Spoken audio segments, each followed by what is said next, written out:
It's draft ranking time, double drop of the rankings today. I believe I have 2 ranking videos dropping, and this one is going to be about linebackers. So who do I think are the top linebackers in this draft? Well, we'll talk about that right after this. And what's this? Well, I want to make sure you guys remember to hit that like button, hit that subscribe button, ding that notification bell so you could be notified. Also, want to remind you guys, draft coverage. I'm going to be live watching the draft, live streaming the draft, whatever you want to call it. I'm going to be watching the draft the first day, the second day. Come watch it with me. To make sure you do that, subscribe, notify so you don't miss the notifications when I do go live. Also, I want to give a shout out to the patreon.com dog check tier members. And as always, I start with Michael Matique, the most dangerous man in Cleveland, DJ, Marino V, Cleveland Cart, Matt H, Greedy Shoulder, Gemini, Liam Freeman, Fight Dirty 74, Yo-Yo, Matt Lloyd, Paul Wilcox, Hundo Magnifico, Rob Ferron, Kyle Stouffer, Lukey from Munich, Deveroff, J Guy 101, Musty Taco, Joe Bobby, Brad Cabo, Dylon W, James McGinty, Arinda Hall, Rex Kaufman, Chad Gimme, David Maldonado, Andrew Sadeo, Dylan Hill, Josh Bendor, Jalil Salim Jr., Martha Crustnut, Mark M, TJ Showman, Stuart Moore, Bubba Regretti, Anthony O, Cleveland BCI, Robert Jermaine Jr., Dave Mike May, John Cummings, Andrew Hirsch, Curtis Bear, Batman Rush Sharir, Barack Kumar, John Albert, Beerman 069, Masayua, Buds of Roland, James Nemo, Mac House, Reeve Hurst, Philip Wilcoxon, Marie Vivert, Keith Anderson, Sean Barron, Goggles Bizano, Corporal Nick Lopez, Dom Godzillo, Nick Nasty, Ian Williker, Colin 216, Anthony Latham, Christian Madmon, Dave Strong, Michael Stone, Soul Train, Charles Work, Billy, Michael Holdenack, Most Gentry, Austin Z, Mark Burnett II, Andre Griffin, Otis Wolf, IT Rex, Greg Ehlers, Austin Boland, Kirkabard, Jesus Serrano, Chris Fawn, Pickdown, Browns Backers, Mark Kahn, Johan Hilf, Kevin Johnson, Max Aldojo, and Water Bear Marketing. Again, guys, thank you for the support. It is super helpful. Now, let's talk about these linebackers. So if I were to rank the position groups that I'm doing the rankings about, this is real meta, right? I would say the deepest class or the deepest position group to me is defensive back. And again, these are of the 3 that I'm ranking: defensive back, linebacker, and edge. Corner is probably the best and deepest of this class, in my opinion. Then there's edge, and then there's linebacker, because at edge, depending on your situation, I think there are 3-4 guys that can be really good if they go to the right spot in this draft. When it comes to linebacker, I think there's one guy that I really like, and then everybody else I have questions about. But that being said, let's get into the rankings, and we're going to start with Jabril Cox. Now, Jabril Cox is an interesting player. 4 years, I believe, at North Dakota State, transferred in his final year to LSU. Real unfortunate timing with the transfer to LSU, right? Because usually you transfer to LSU. LSU is normally a top 10 team, but given how the college football season played out, all the opt-outs that LSU had, they just had no shot of being the team that he tried to grad transfer to, so it just didn't work out his way. And again, sometimes, when you're an FCS guy and you try to grad transfer route, it works out, it doesn't. Vernon Adams, it didn't work out for. And Jabril Cox, it didn't work out the way he did. Now, why are we talking about Jabril Cox? Because he is a very, very interesting prospect. He has good size, 6'4", I believe he's at like 220 or something like that, 220, 225, so he has decent linebacker size, and he tests very well. He's very athletic. He's a good coverage linebacker. He has a ton of potential at that linebacking position. I think he's a guy that can grow into something. He just hasn't utilized it a ton. He's somebody who had probably a ton of hype last year, and I think it's interesting, right? He reminds me a lot of like Mack Wilson, right? Where Mack Wilson has all these gifts. He flashes on tape sometimes, but then other times you're just wondering what Mac's trying to get done. And this was in college. Also, it's kind of continued in the pros. And I think the same thing goes for Jabril Cox. I think he's probably going to be a 3rd, 4th round guy. And if a team takes him in a 3rd or 4th round guy, depending on the situation, it might work out brilliantly for them, because I do think he has a ton of potential. But it could also be one of those guys where, they flash, but they never really meet their potential. So that's where I'm at with Jabril Cox. I like him. I would take a flyer on him if you're a linebacking needy team. And if you're the Browns, if he's there and it's good value in the 4th or 5th round, why not? But I wouldn't go out of my way to get Jabril Cox, because I just don't think he's anywhere near finished enough that he needs to be. The next guy I have here, and this is going to be controversial. Micah Parsons, probably my number 4 linebacker of this class. And now, look, I get it. He has great gifts. He has great size, speed, athleticism.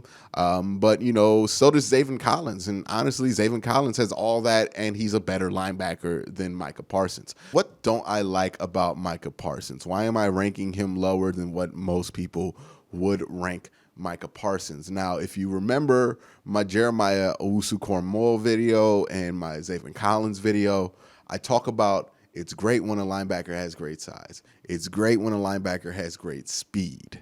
But there are other things about the linebacking position that complicate just having those traits. It's why athleticism just isn't enough. And part of that is, do they process as fast as they run, right? That's the biggest question when it comes to linebackers.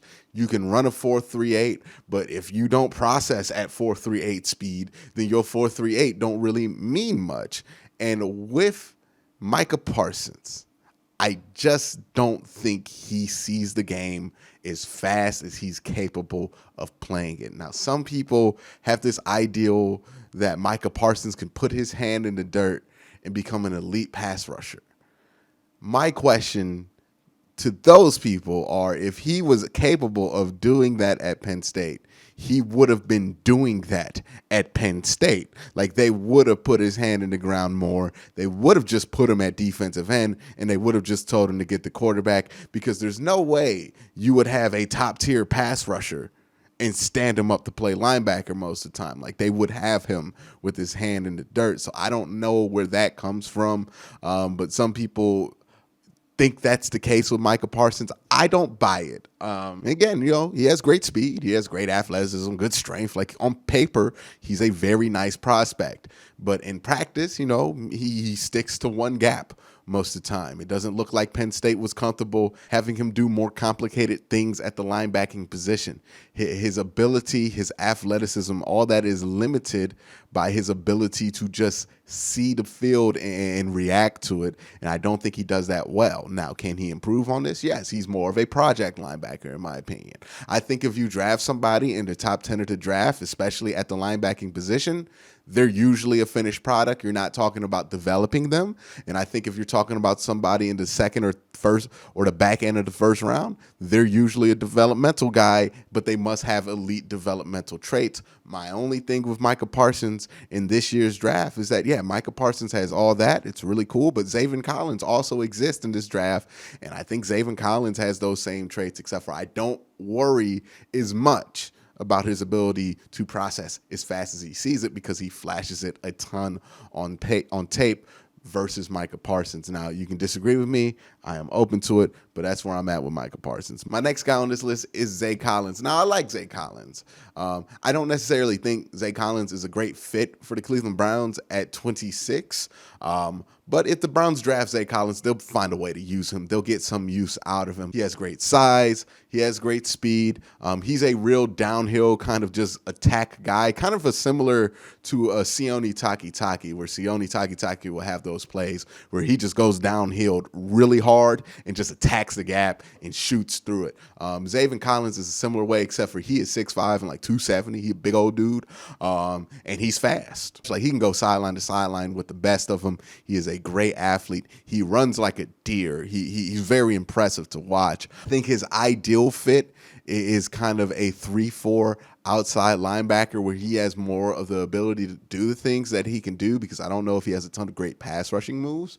But I do think that if you put him on the edge, he can rush sometimes. He can go out in coverage. He can do a lot of things there. So I see a lot of use for him, especially in a 3-4. In a 4-3, it's a little bit more complicated how you have to use him. You would have to use him similar to how you would use a Jamie Collins in a 4-3, or even a Jadeveon Clowney in a 4-3, just kind of move him around, have him learn different positions. But again, that's not as easy as a transition and not as guaranteed to be a hit when you do that, because that's a ton of variables that you're asking that guy to do. So 3-4 is his ideal fit. 4-3, I guess he can do it, but I don't think it's a great fit for him. My biggest issue with Zay Collins is that, he has great size, right? At 6'5", 270, but he doesn't seem to know how to use it, or he just doesn't play as powerful as you think he should be on tape. Now, maybe part of that's me not knowing how strong somebody should be at 6'5" to 270. It's possible. But when you watch him, you just don't think when he uses his strength that he's as big as he is. And that's a little bit of an issue, and that's something that he needs to kind of figure out at the next level. But the traits are there, and I think the traits plus the ability to do more things is what puts him ahead of a guy like Micah Parsons. Now, my second guy on this list, and again, I must reiterate that these top 5 lists are not about who's going to be the top 5 linebackers overall in the draft. It's just about the fit for what the Browns are attempting to do on defense in 2021.